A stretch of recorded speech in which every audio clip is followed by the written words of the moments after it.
What the Tech?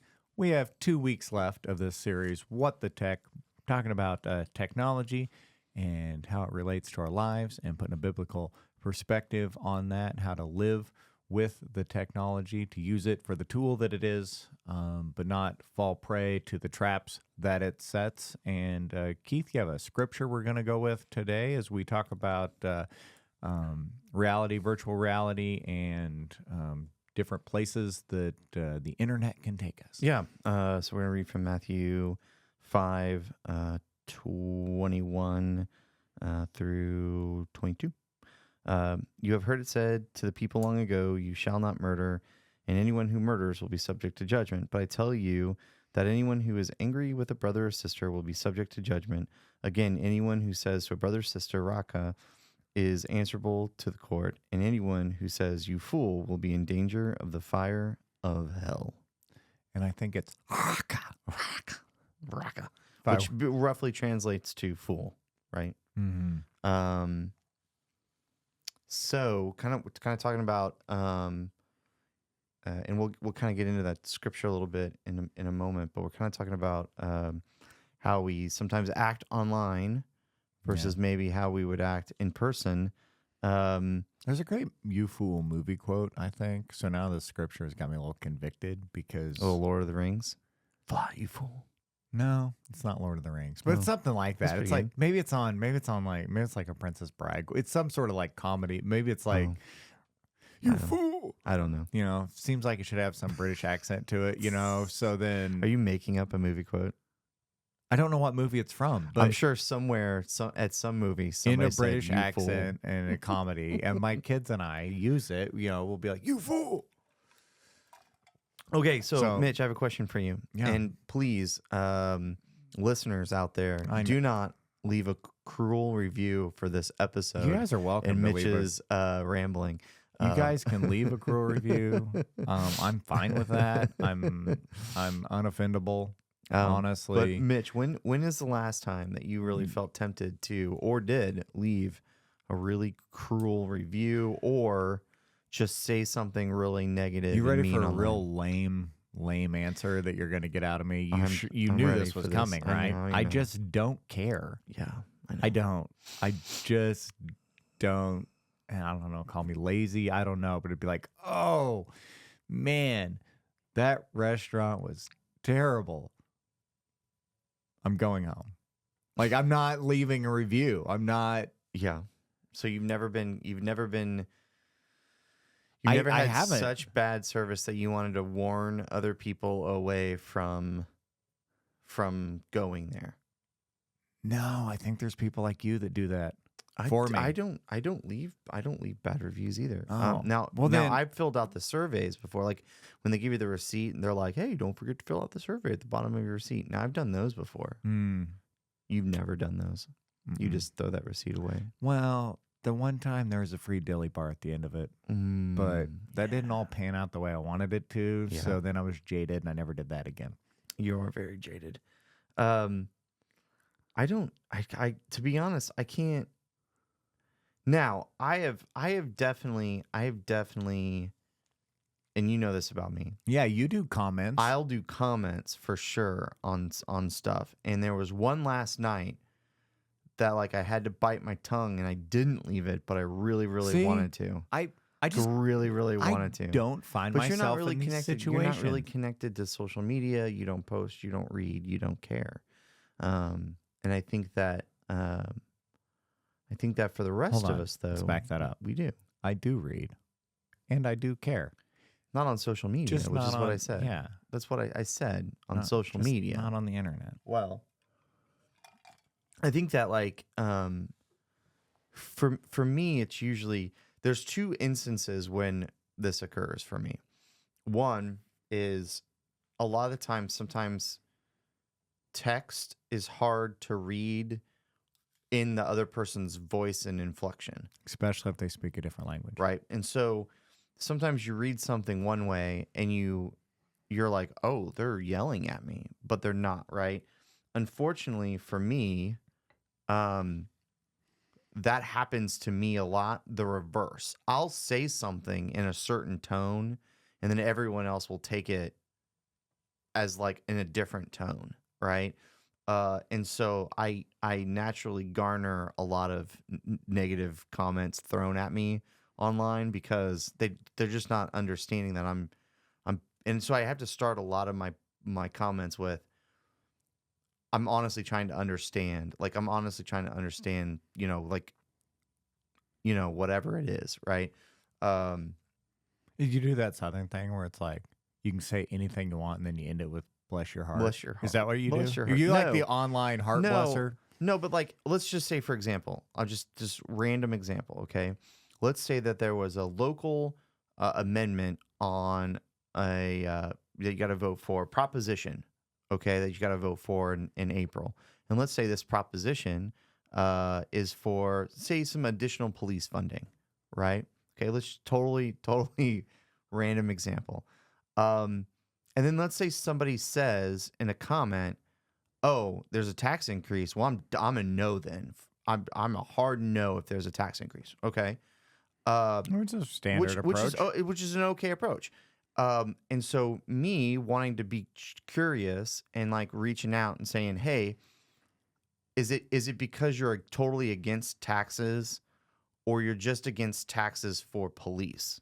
Right? Like cuz that's an honest question. Like are you just against all forms of new taxes at all, or is it the tax for the police that becomes the problem, or is it tax for this, or like is there a tax that you would say, that makes sense, let me go ahead and approve that, right? Because I'm genuinely curious. That's an interesting, genuine curiosity. Yeah, I just keep those thoughts in my head. well, I know you keep it in your head, I don't. I like to do a and then I stare off in the distance, look above and to the right. So I generally have to ponder say, for a moment. I generally have to say, and then move on with my life. Hey, is there, is it that you're against taxes or you're against taxes on police? Well, then people will then look at that and go, oh, he's saying I'm against the police. I'm not against the police. Like my grandpappy was in the police force. Like, and you're just like, calm down. I legitimately had the question of like, is it because of the issue? And if there wasn't a tax increase, if it was a bond, let's say, where the city went into debt instead, you'd vote yes. Yeah. Well, this is super boring. But to your point is, I think boil it down is there's some lost in translation, and then there's some anonymity. Yes. That creates in the written online word allows you to say some things that maybe you'd have worded differently if you were in person. Yeah, and let's research be dubbed honest, this as the disinhibition effect. And let's be honest, this isn't a new thing. No. We want to assign it to the internet. Well, guess what? I bet Paul, the Apostle Paul, probably laid things out maybe a little softer in person than in the letter from prison. Oh, yeah. You know what I mean? Mm-hmm. Think about it. Biblically, he's like, hey, guys, listen. You're being idiots. Yeah. Timothy says hi. Yeah, I'm writing this out. Timothy says sup. But here it is, right? I'm not going to be all soft and gentle here. Like, here it is. Yeah. I could see So that. I think that's just the majority of I think the amount of information we get through that. What'd you say about inhibition? Disinhibition effect. The disinhibition effect, the anonymity, through. You don't have an inhibition, like, to just, you know what I mean? Like, I think, and some people would say, I wouldn't go this far, but some people say, like, if you and I were having a quarrel face to face, and we weren't friends, we were just strangers, I might choose what I say because I don't want to get punched in the face. Okay. Right? You know what I mean? And when you're online, nobody's going to punch you in the face. Right? And so, like, but I think it's more that I think we read the body cues with each other a little bit differently in person. And so if we say something that upsets somebody, we can kind of see that. And I think generally speaking, most human beings don't want to upset someone else. Like they want to be kind to other people. And so I think that once you see that you said something that hurts them, you kind of then soften your stance and whatever. But without those social cues, when you're online, you don't see what you're doing to the person. Right. Yeah. I was just talking to, remember, we have had Tyler on the show before. Yep. Tyler. Tyler told me something great today. I'm just going to rip it off and throw it on the show. Yeah. But he said it's just a great diffuser of situations to, when you have those situations where somebody's being mean, it seems so intuitive. It's counterintuitive. You say, do you know that you're being mean? Like, are you intentionally being mean right now? And that's a good question. Sure. Because most times if you are intentionally being mean, you're not going to just double down. You're going to be like, because like you said, nobody really wants to. Yeah. And even if they are intentionally being mean, they don't want to admit it out loud in front of other people, right? Well, and if they do admit it, then they're probably just not a nice person, right? Like if I could be like, yes, I'm trying to be mean to you right now, I'm probably not a great person. Yeah, like but then in that moment, right? But then I can change how I'm also filtering the information that I'm getting from you. Yeah, you can take that. You can run that through a different filter if you know the intentions of the other person are literally to break you down. Yeah. If their ill intent is to emotionally harm you, well, then that's when I would just disengage. I know. It's easier to put up the wall. Yeah. So interesting. So kind of tying this conversation in with the scripture that we wrote, right? Or read. Yeah, I didn't write it.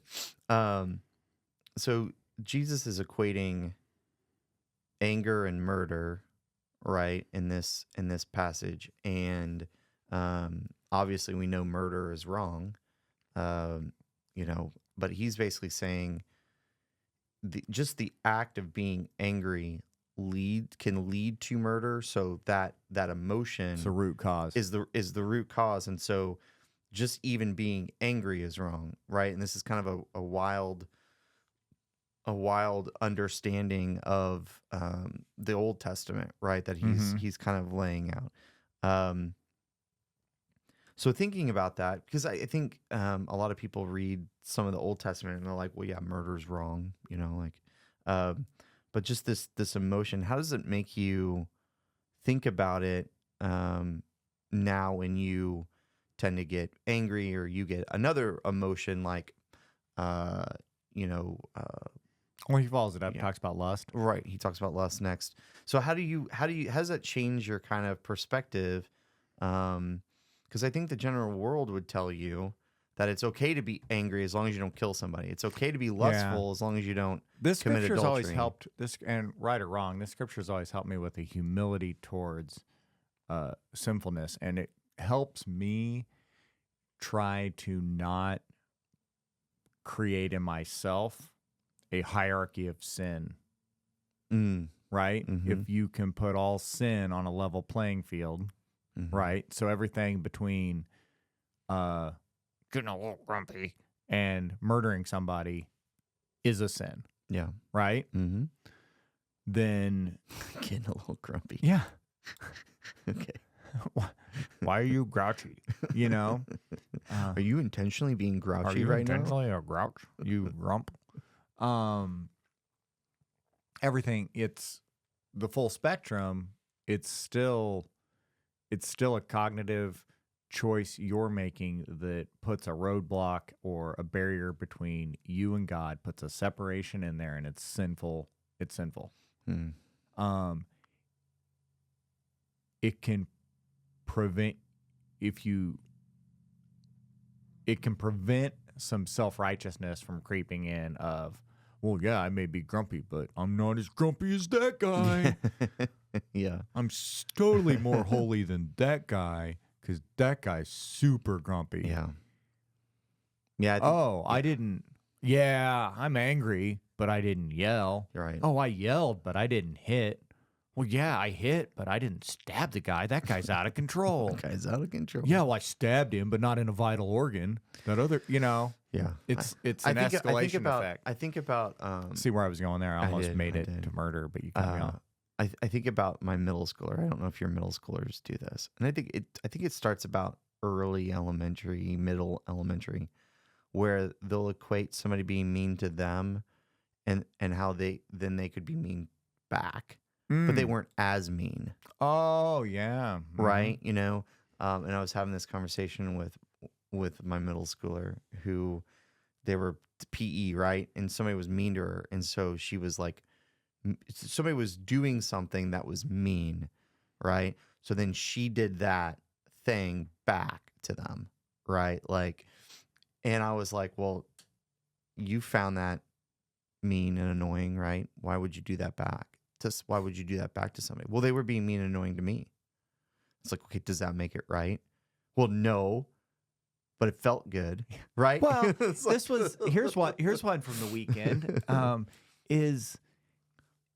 I feel like sports. I feel like there's a lot we learn. Sport's great, right? Mm-hmm. Like you can learn a lot about life. You can learn a lot about community, a lot about team, and like there's a lot of good that comes out of sport. But there's also a lot of like confusing things about life that you can get out of it. Here's one in this context that I've just made glaringly aware to me in this conversation we're having is basketball. You know, some of the rules are. It's an officiated sport. Right.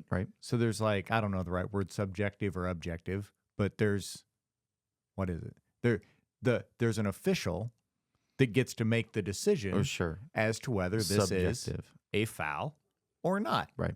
There isn't you know, it's, you know, and there is some guidelines to it, but there's some leeway. There's to what inbounds and there's out of bounds, but like you can say the same thing about football and pass interference or roughing the passer. Exactly. There's subjective. There's what we're saying? Subjectiveness to it. Yeah. So, you know, with basketball, I was trying to explain to my son that you don't know, especially in the younger, there's not a consistency of the officiating. The beginning of the game, you learn how the game's going to be called by the official.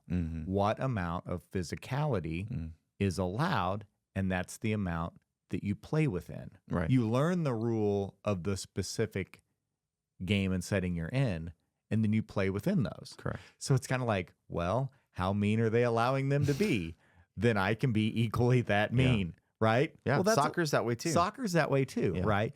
You're like, because if you want to play, it's not going to be a great game if you decide to play to some higher moral code of the game than the game's actually being officiated under. But maybe we should. And I could maybe see maybe as a Christian we should have a purist approach to sport.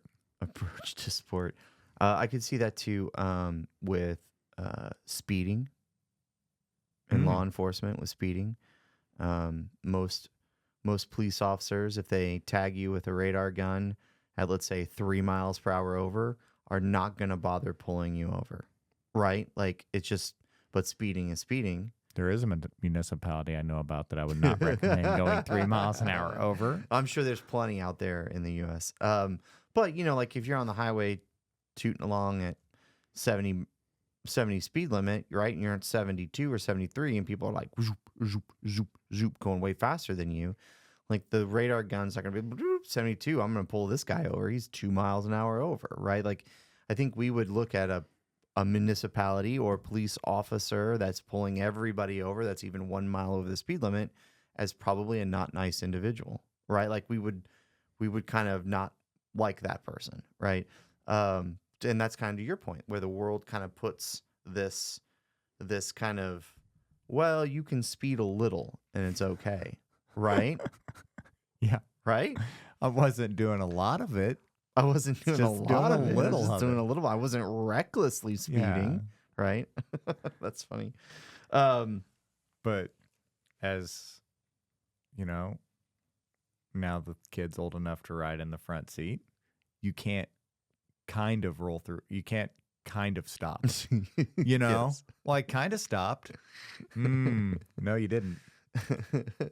um, I remember vividly growing up. My grandfather was a volunteer fire, and I think he was a sheriff for a little bit. I can't remember, of deputy sheriff.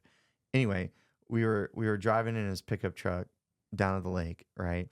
And he's just like blowing through the stop signs, just blowing through them, right? Like pulling up to them, looking both ways, and then just going, right?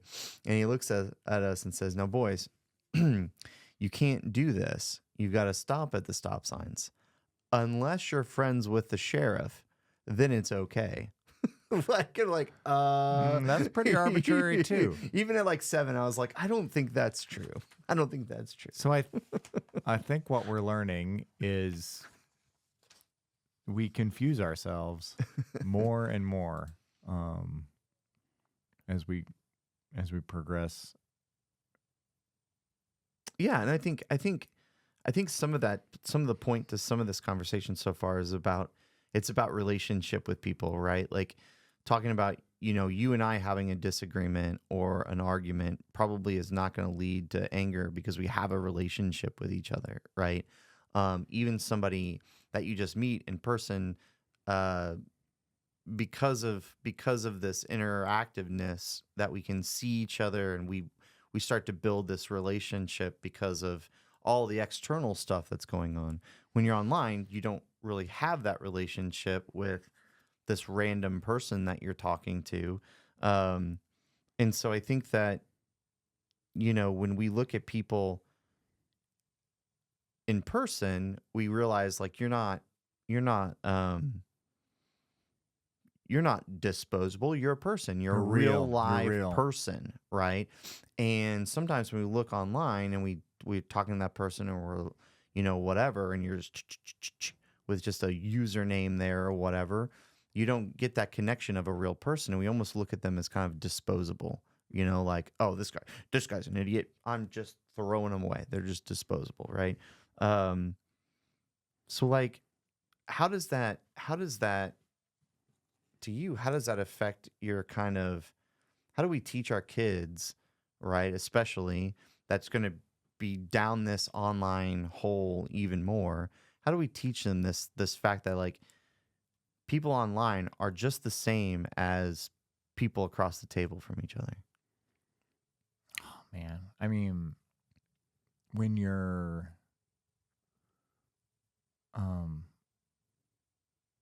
well, I think you just got to go back to some real simple rules of hopefully everybody has a person in their life who growing up loved them, wanted them to be morally upright, wanted them to develop in a morally sound, uncorrupt way. So to be, and a lot of times I think it's your mother, your grandmother, your father. But I think for me, when I was a young man, we used my grandmother as an example, and it would say, "Hey, don't write down anything. Mm-hmm. You don't want your grandmother to read on the front page of the paper." That's what they said back in my day, right? When we had papers, right? When it was on and it'd be like, well, the only person who's going to read it on the front page of the paper will be your grandmother because nobody else is getting the paper, right? But if you use that sentiment, I just still think that's such a great teaching tool, right? Yeah. Don't put anything online that you wouldn't want your Grammy to read and know that it was you that wrote it. Yeah. So, you can't hide behind the screen name. So, if it's that's just the teaching tool. Yeah. Don't put anything out there that you wouldn't want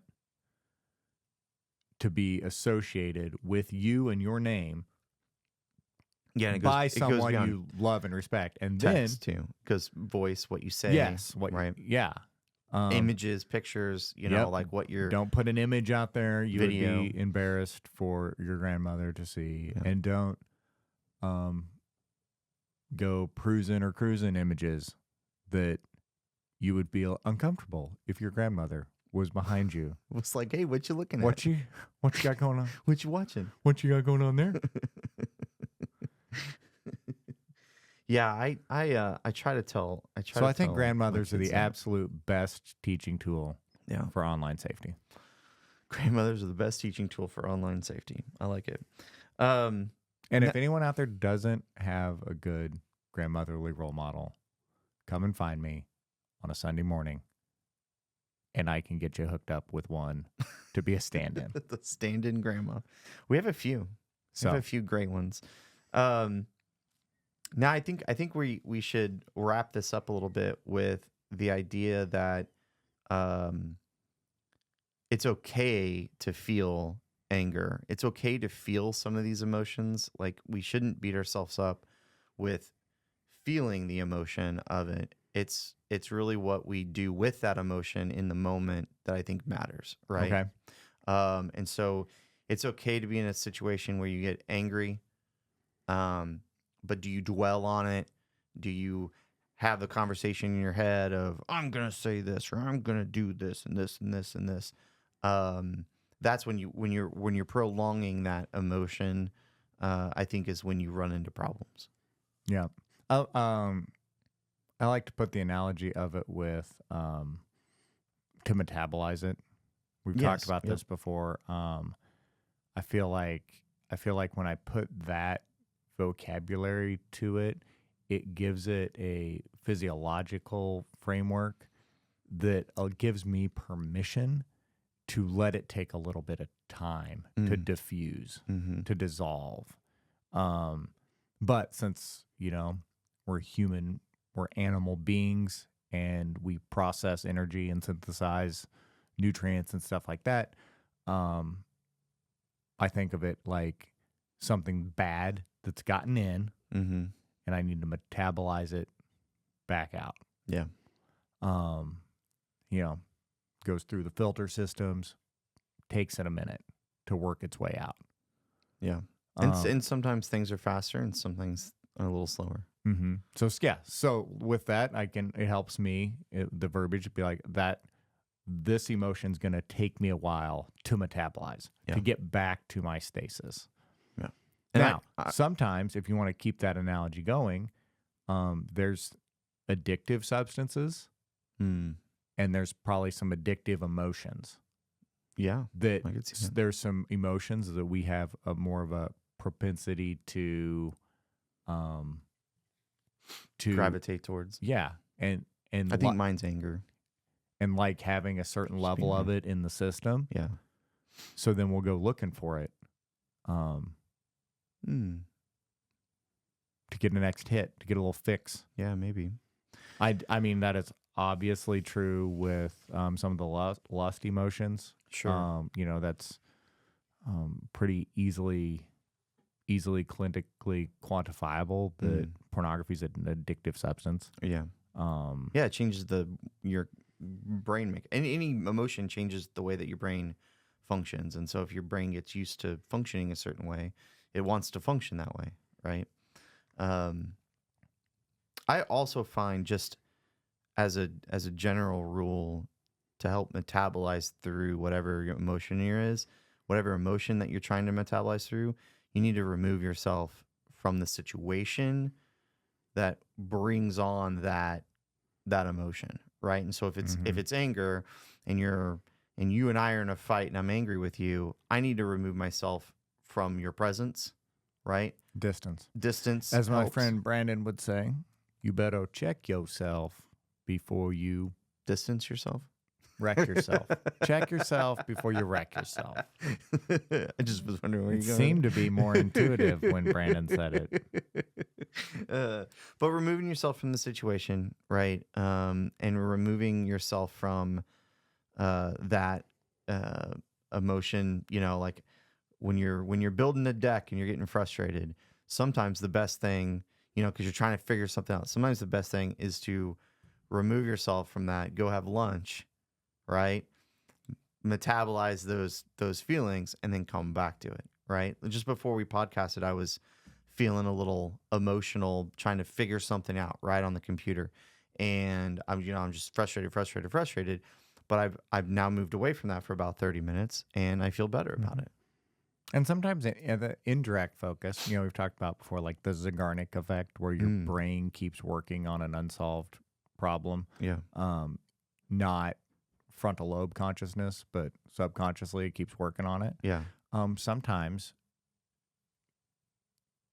you can get to your solution easier if you remove yourself from the direct focus on the irritant or the problem. Yeah. You get a little perspective. Hey, we're out of the time. sands of time. I thoroughly enjoyed this episode, except for that one boring part. So that was good.